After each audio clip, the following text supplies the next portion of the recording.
This is Miss Adventures, your selfie whisperer.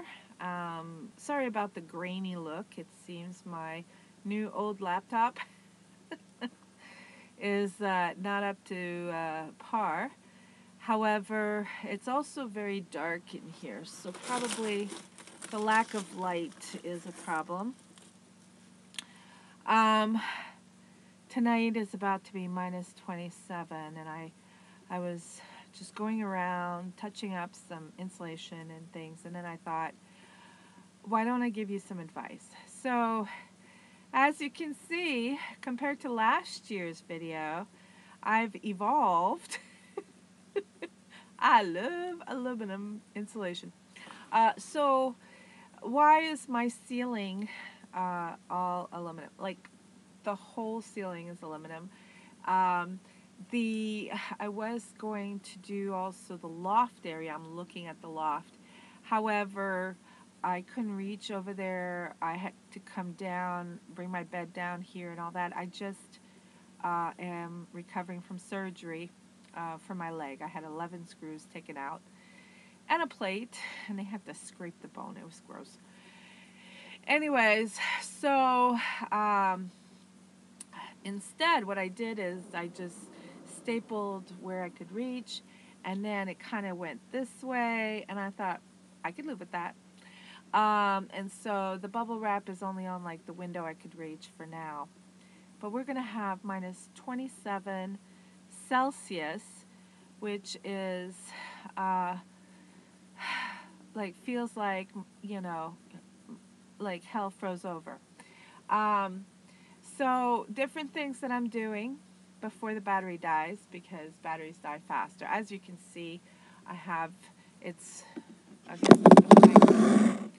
so it's a little bit cheerful. I have some vines with silk roses. I paid $5 at Goodwill just so it's not depressing.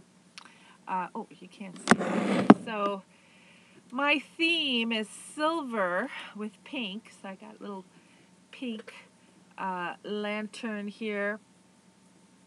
And so what am I doing? Against the wall, I have to... Okay, so against the wall I have 2 layers of bubble wrap, which you can't see right now. 2 layers of bubble wrap. I have some rubber, black rubber here. In theory, when the sun comes out, it attracts the warmth. When it's minus 30, it doesn't matter. But we have sunlight. That's the thing about Alberta. It's very deceiving because we have sunlight, and so you think it's going to be warmer than it really is, and you have to dress for the weather. Then I have the aluminum insulation. What I did is I cut out 3 sides of the window so that I can pull it back and bring light in. And then I also have a lip out of the aluminum tape. I made this lip so that I could just squeeze it in the lip area with this extra tape that's all around and insulate a little better. And then on the other side, I know a lot of you are using fleece blankets, which I think is fabulous. I found a Dollarama tablecloth. I actually like the blue and white flowers on the tablecloth. And by coincidence, the other side had like the fleece material. So I was going to have it on the blue side, and which is plastic, and I thought plastic is cold, so this is warm.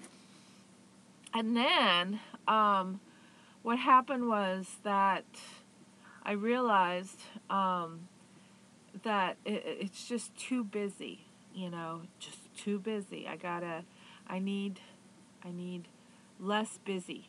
So with the white, it's fabulous. I could use it as a tablecloth in the summer.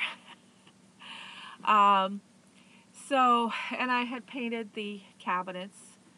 So yes, it looked ugly, really ugly before, but it's getting better. And then I have a mirror. I don't know if you can see that over there. So So up there, I have a little whiteboard, and for lack of any place else to put it, if I'm inspired, I can always write some poems. And the mirror pieces had broken off of another one because I originally put the mirror there and there against the wall, and so that from a feng shui standpoint, when you open the door, you see this mirror. Unfortunately, the mirror idea only works in the summer, and this is survival, folks. So what else am I doing? So the loft, again, multiple layers. You'll see up there, there's a little bit of light, a little bit of airflow. Warm air rises, and so does any propane smell, so it goes up. The bottom is insulated. I want to show you something else. $12 at $13 at Home Depot. And that is, so, see. So what I did is I bought a big piece of styrofoam that has like one side aluminum, the other side is like plastic. It's like R2. However, it's like a wall between the cab and the rest of the RV, which means for the winter I have to step outside, go around, get back in order to drive the RV. Not my personal favorite way of doing things. However, one of the big problems the last couple of years that I've been doing this, last few years, was that between the cab and the RV, no matter how many curtains I put up, there was always a gap on the floor. Cold air is down below, so it was like a breeze coming in. Cabs are awful when it comes to insulation.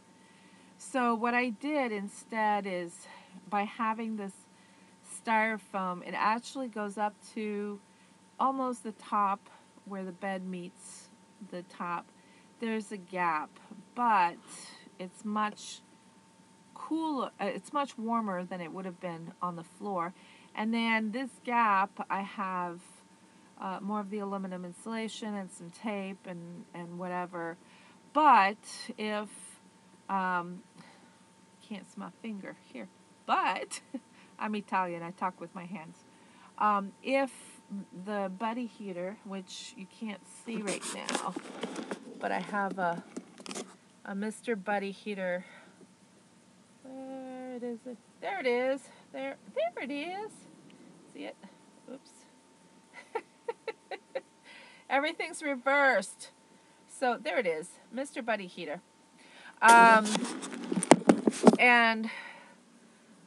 So how do I organize the buddy heater? So as you see on the floor,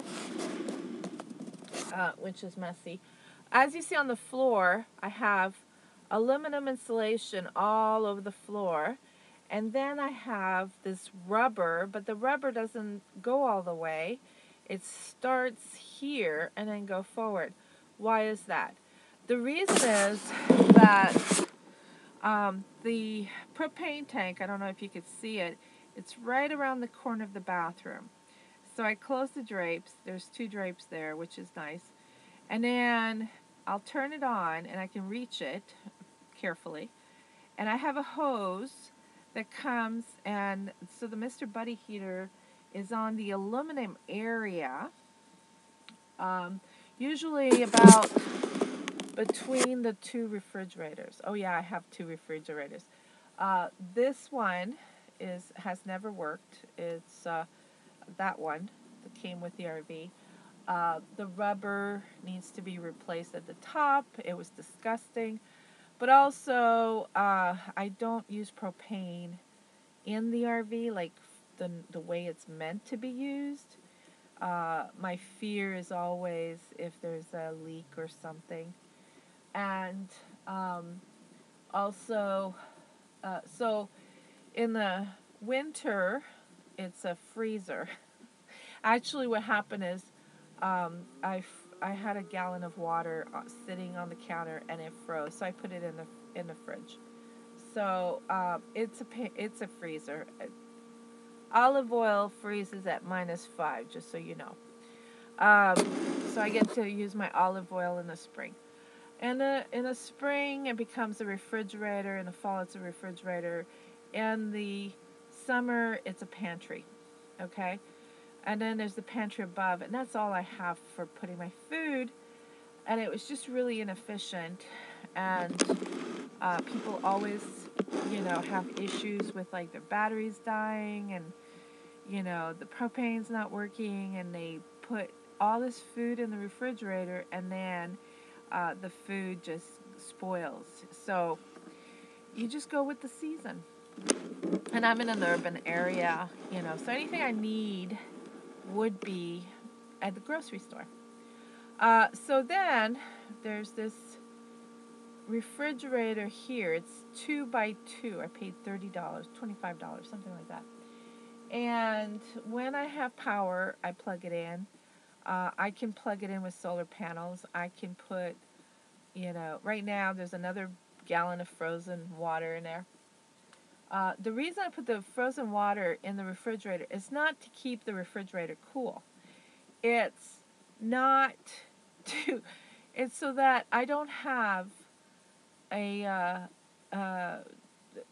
if you have frozen gallons and you keep them in your RV out, to defrost, you're actually making it cooler in the RV. So if you want to keep it warm, if something freezes, I'm sorry, but in the fridge it goes, away from the common area. And then I had this bottle here, and that had frozen, and it was half full. So I just overnight, I just kept it about 1.5 feet in front of, but over to the side of the Mr. Buddy heater. And here's something else I need to tell you, okay? I know when you first turn it on, you want to go full blast, like, give me hot air, please. And I might do that at first. But here's the thing, okay? Oxygen is kind of important, and if it doesn't get oxygen, it shuts off. If it's too hot, all the warm air rises, right? So what you're really doing is heating up your ceiling. If it's warm, if it's on low and slowly, it's on, that air will disperse and it'll warm up the RV and keep it warm. But if it's just hot, you're not going to do very well. You're better off insulating your RV, is what I'm saying. Another thing I do is, whoops, there we go. These are hot hands. They have them for the toes, which actually I'm going to take some with me. Toes, because it's going to get really cold. And the ones for the hands last 18 hours. So I put one of these at the foot of my bed. Now keep in mind, it takes they say half hour to get hot. I say half hour to get warm because it's so cold. And then 45 minutes to an hour to get hot. So keep that in mind. Start early. And I might even take that with me and get started early. So, because of the weather tonight. I put one at the foot of my bed, and then I put one at the foot of my bed, and then I put one that I sleep with. If it's cold enough, I might sleep with two. I put one up here, and then one at my leg area, and then I've got one at my foot area. And it gets very hot. When it gets hot, it gets hot. So you don't want it touching your skin. And what it's going to do is warm up the ambient air. But the added benefit is that when it's not too hot, so, you know, and to keep activating it, you keep just doing this. You keep playing with it. But what happens is, if you're really cold, you have one at your foot. Put one like behind your neck for a bit, you know, and then here and under your arms, and it'll help. But it turns out, like, if you take your cell phone and you put it on a table, especially when it's cold, the cell phone the battery's just going to die. I mean, you know, right now my phone battery is dead anyways. But if you just take it and put it on this, even if it's no longer active, it draws moisture away, but also it's almost like a little bed for your cell phone. It turns out you can reactivate these, because these are like 10 for $10, which is no big deal, except when you figure you're using 2 a day over the period of a month, you know, if you're worried about the cost of gas, this gets expensive. But it's a survival issue. So what you do is, if you have them in baggies, you cut off the oxygen, and then you can reactivate them by giving it oxygen again. Also, they're good for moisture, attracting moisture. And yesterday, my battery, I was looking at my cell phone, and my battery was, you know, depleting. So this was still warm. It wasn't hot. It was warm. And so I put my phone on it, and it stopped. You know, I put it in front and then behind it, and the battery lasted. I mean, like, even when it said 2%, it was like a long 2%. So the battery was actually warming up. You don't want to make it too hot, because, you know, batteries get too hot and they explode, so you don't want that. What else did I do? Oh, so the door. So, I know, you're looking at all this going, Maria, books, antique that I'm selling, refrigerator, and I'm still working through some insulate. I had a lot of blankets and insulation. I pulled everything out. So, I might even cut that. But the door. What am I doing with the door? So, the door. Let me tell you about the door. So, you close the door. What I did, and I think I should show you, because it's something that some of you might learn from, because it's a little unique. And anyways, I'm about to go out there and brave the cold.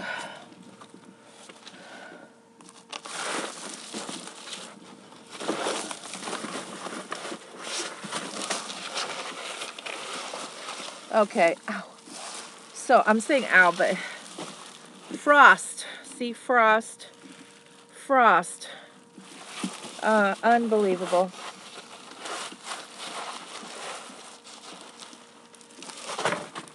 I have snow indoors. So here's what I did. See? So what I did is, the door jamb is metal. So I took that aluminum foil, and the door jamb was getting frozen, and I took the aluminum foil and just went over the border, all the way around, and it made a huge difference. So this is the door. And then at the bottom, I have one of those rubber tiles that I had left over from a previous failed project. So I cut the bottom because they're like, you know, they're staggered, and it doesn't reach all the way to both sides. It's just for the middle. Then I have a laundry bag. I just threw my laundry bag in there. I'm like, if somebody breaks in, do my laundry for me, please. So I threw my laundry bag in there, and in the step, because of course the step, it's so poorly insulated. Oh my God. So this step, you know, you get a breeze. I'm getting all kinds of breezes. So my bathroom walls are freezing. The reason is, even though I've sort of insulated the exterior, see, what happens is your storage, all that storage, oh, it's so exciting. You got little doors, you open up, and it's not insulated. It's wood, it's not insulated. So I put some insulation, but there's gaps, and the air got in the gaps.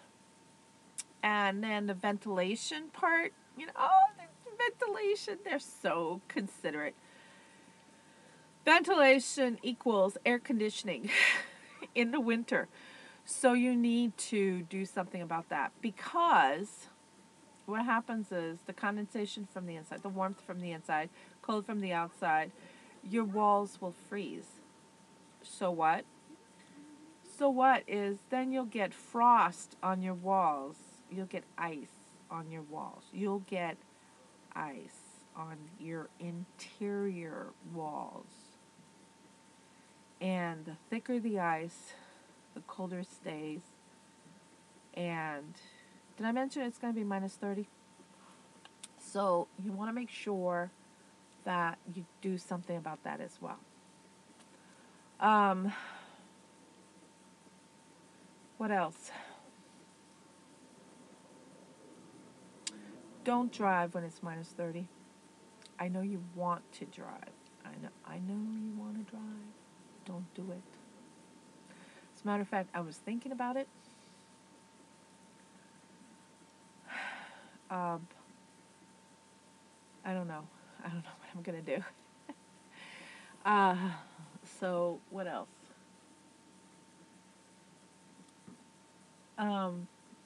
Oh, and I have on the floor, so I have aluminum, I have rubber, and then I have this. This was originally cover for my seats, and then it tore, and I'm like, I'm not getting rid of this. This is cool material. So I use it as a little throw rug. Throw rugs are actually better than carpeting, you know. For those of you, and I know it's so sad, for those of you who went through the trouble of, you know, linoleum. Oh, this is so exciting. I have linoleum.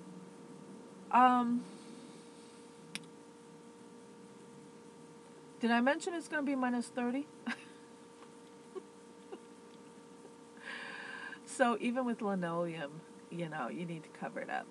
You need to cover it up. So, this is Misadventures, your selfie whisper. I have to find my gloves. Oh, so how did I get it up there? This is my new favorite tool. It's really hard to press on it because I have arthritis. So if you push at the bottom, this over here, instead of from the top, it's actually easier. And I'm just one stapling mama. I just staple everything. Staple, staple, staple. So be careful. Some staples fall off and then you step on them. Bad idea. But definitely worthwhile. And, I think I'm going to staple it. I do. I think I'm going to stay put, and um, I'm actually parked right next to a community pool. Yay! And it's very warm in there. It's open till 10 o'clock at night, so that's where I'll be. And they have Wi-Fi and even power outlets. So I have a little bag that I carry, and it has like my little, I can warm water. I plug everything in. I plug everything in. Warm water, and then I can make myself tea, and I bring bagels so I can dip the bagels and have a snack, and I'm on Wi-Fi, and I stay warm, and then I use their bathroom and all that jazz. So, uh, that's it. That's it. And I've got to go. I have about an hour left of daylight, if that much. Misadventures, your selfie whisperer, please subscribe, and share. And I know it's grainy. It's grainy because the lighting is so poor right now. But it'll get better. Stay warm. It's snowing everywhere. It snows in the desert, in the south. It's snowing in Hawaii. It's snowing in Cuba. I will punch in the throat the next person who brings up global warming. I swear to God, it's just, come on. Okay, we have an average in Alberta alone about 30 people a year who die from the cold. So hang in there, stay warm, and if your feet are frozen, there's a high likelihood that your feet were sweating and the moisture got cold and froze. So what you want to do is change your socks, carry extra socks with you, and warm them up in your pockets, and then turn your socks inside out, whatever you have to do to keep your feet warm. Fingers and toes, and wear a hat. So I have a hat. This is not the latest in fashion. And sleep with a hat. I might even sleep with the winter coat on tonight. It's so cold. So hang in there and be safe. And don't forget to comment and subscribe.